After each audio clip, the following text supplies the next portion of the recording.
कल्पना कीजिए, रात का समय है, चारों ओर सन्नाटा है। नदी किनारे बैलगाड़ियों की हल्की आवाज आ रही है। कुछ लोग धीरे धीरे आगे बढ़ रहे हैं। उन्हें डर भी है, क्योंकि वे नमक की तस्करी करते थे। आज के समय में नमक एक साधारण चीज है, लेकिन उस दौर में नमक भी सरकार का था और सरकार उस पर भी टैक्स लगा रखा था। उसकी तस्करी अपराध थी। उसी रात एक युवा अधिकारी अपने कर्तव्य पर खड़ा था। उसका नाम था बंशीधर। उसके सामने था धन, दबाव, प्रलोभन और दूसरी ओर उसकी ईमानदारी। आज की कहानी है, क्या सच में ईमानदारी जीतती है या दुनिया उसे कुचल देती है। यह वह समय था जब भारत पर अंग्रेजों का शासन था। अंग्रेजी सरकार ने नमक पर टैक्स लगा दिया था। नमक बनाना, बेचना, ले जाना, सब कुछ सरकार के नियंत्रण में था। गांव का गरीब आदमी अपने खेत के किनारे से नमक भी नहीं उठा सकता था। अगर उठाता तो अपराधी कहलाता। इसलिए नमक की चोरी आम बात थी।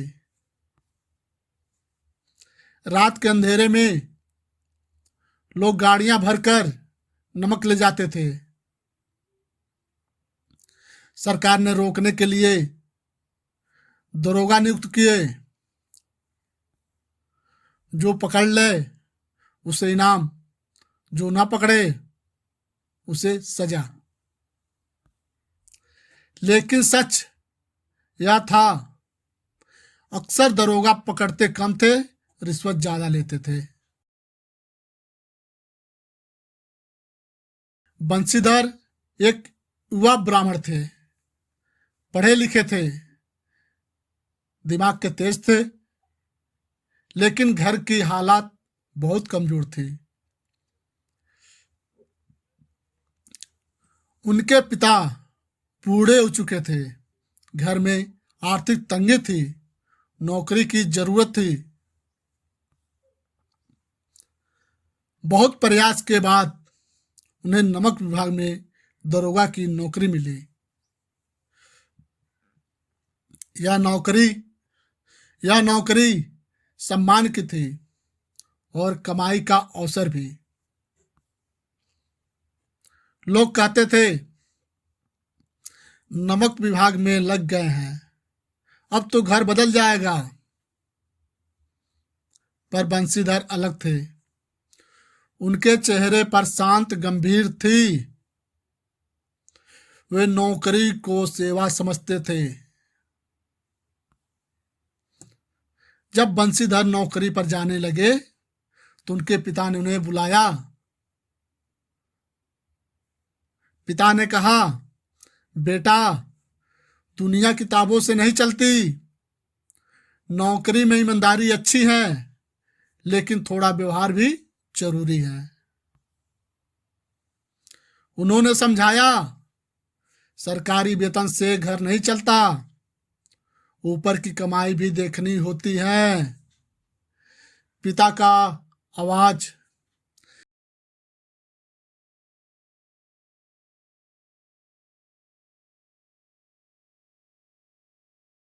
उन्होंने कहा, ऐसा मत करना कि शक्ति दिखाकर अपने लिए मुसीबत खड़ी कर लेना।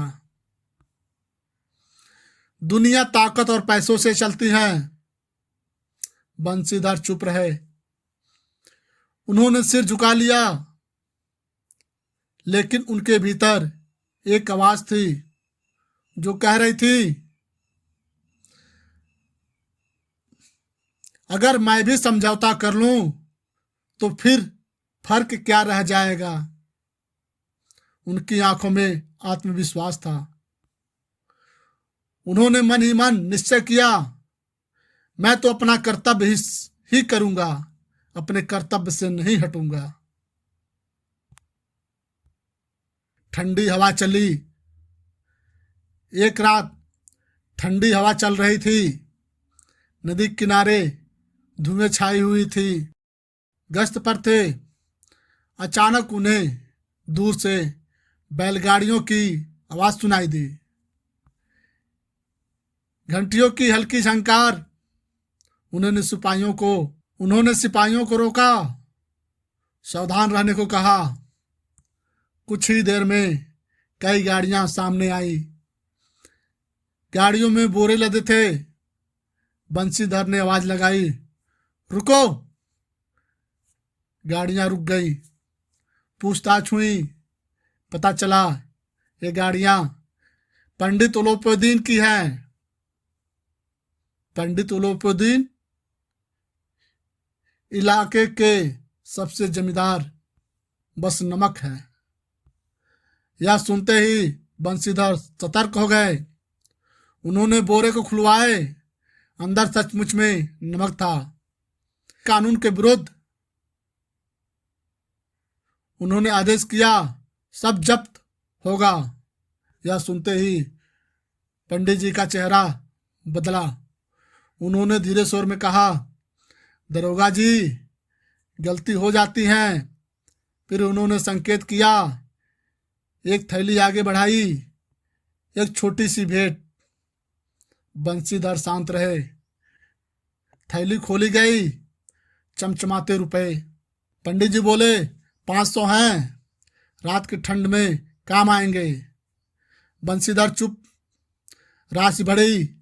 1000, 1500, फिर 2000।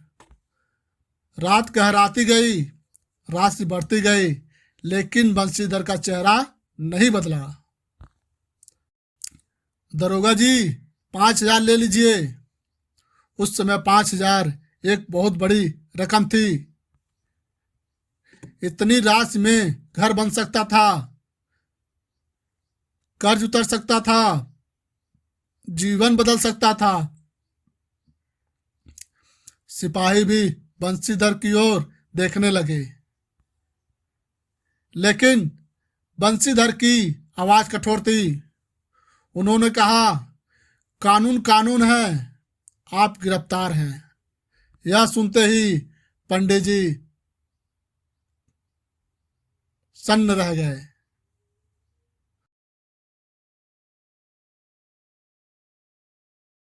उन्हें विश्वास नहीं हुआ कि कोई अफसर उनकी बात ठुकरा सकता है, लेकिन बंशीधर ने उन्हें गिरफ्तार कर लिया।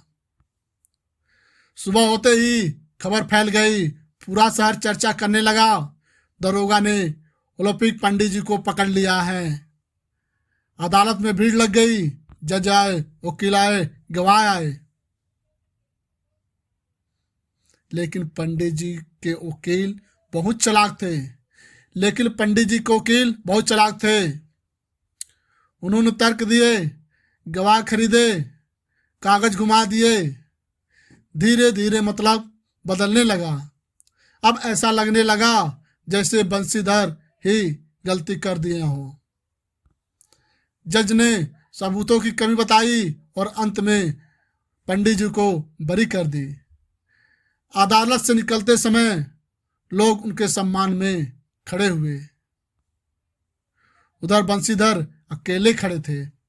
उनकी आंखों में थकान थी, लेकिन पश्चाताप नहीं। कुछ ही दिनों में आदेश आया, बंशीधर को पद से हटा दिया गया है। कोई बड़ी सुनवाई नहीं, कोई सम्मानजनक विदाई नहीं, बस एक कागज। उसमें लिखा था, सेवा समाप्त। जब यह खबर घर पहुंची तो पिता का चेहरा उतर गया। उन्होंने कहा, मैंने समझाया था दुनिया सीधी नहीं है। घर में सन्नाटा छा गया। पड़ोसी भी कानाफूसी करने लगे। ईमानदारी का ही फल मिलता है। लेकिन बंशीधर शांत थे। उनके चेहरे पर दुख था पर शर्म नहीं थी। वे जानते थे उन्होंने गलत नहीं किया है। कुछ दिन बीत गए। एक सुबह घर के बाहर एक शानदार बग्घी आकर रुकी। लोग चौंक गए। बग्घी से उतरे पंडित उलोपुद्दीन, वही पंडित जी जिन्होंने बंशीधर ने गिरफ्तार किया था। वे सीधे घर के अंदर आए। बंशीधर खड़े हो गए, दोनों आमने सामने। कुछ क्षणों तक मौन। फिर पंडित जी बोले, दरोगा जी। नहीं, अब तो आपको दरोगा नहीं कहना चाहिए, बंशीधर ने कहा। उनकी आवाज में आज घमंड नहीं था। उन्होंने कहा, उस रात मैंने आपको परखना चाहा था। मैंने सोचा था दुनिया में सब बिकते हैं, लेकिन आप नहीं बिके। ऐसे आदमी दुर्लभ होते हैं। फिर उन्होंने प्रस्ताव रखा, मेरे सारे जमींदारी कामों का प्रबंधक आप बन जाइए। वेतन सरकारी नौकरी से कई गुना दूंगा, और सबसे बड़ी बात, सम्मान। पिता भी आश्चर्य से देखते रहे। जिस व्यक्ति को उन्होंने पकड़ा था वही आज उन्हें सम्मान देने आया था। बंशीधर ने शांत स्वर में कहा, मैंने अपना कर्तव्य निभाया था। पंडित जी बोले, और उसी कर्तव्य ने मुझे आपका भक्त बना दिया। उस दिन बंशीधर ने नई नौकरी स्वीकार की। यह कहानी सिर्फ उस समय की नहीं है, आज भी है। नौकरी में दबाव होते हैं, रिश्वत के अवसर आते हैं। लोग कहते हैं सब करते हैं, थोड़ा समझौता कर लो। लेकिन प्रश्न वही है, क्या ईमानदारी बेवकूफ़ी है या साहस? समाज अक्सर तुरंत ईमानदार व्यक्ति को दंड देता है, उसे अकेला छोड़ देता है। लेकिन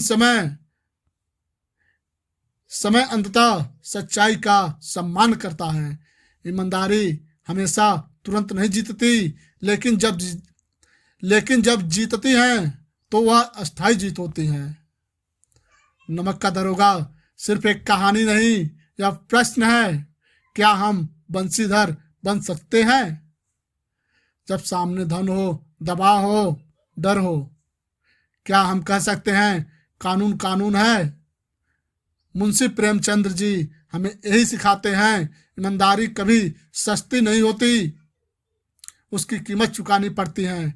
लेकिन जो वह देता है वह धन से बड़ा होता है। सम्मान, स्वाभिमान, आत्मसंतोष। कहानी की समाप्त होती है।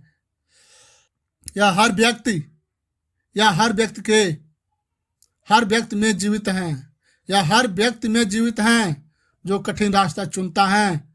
यह प्रश्न है, अगर वह रात आपकी होती तो आप क्या करते?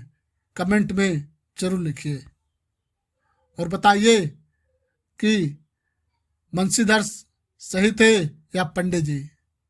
अगर वीडियो अच्छी लगी हो तो इस वीडियो को लाइक करें, शेयर करें और हमारे इस चैनल को सब्सक्राइब करें।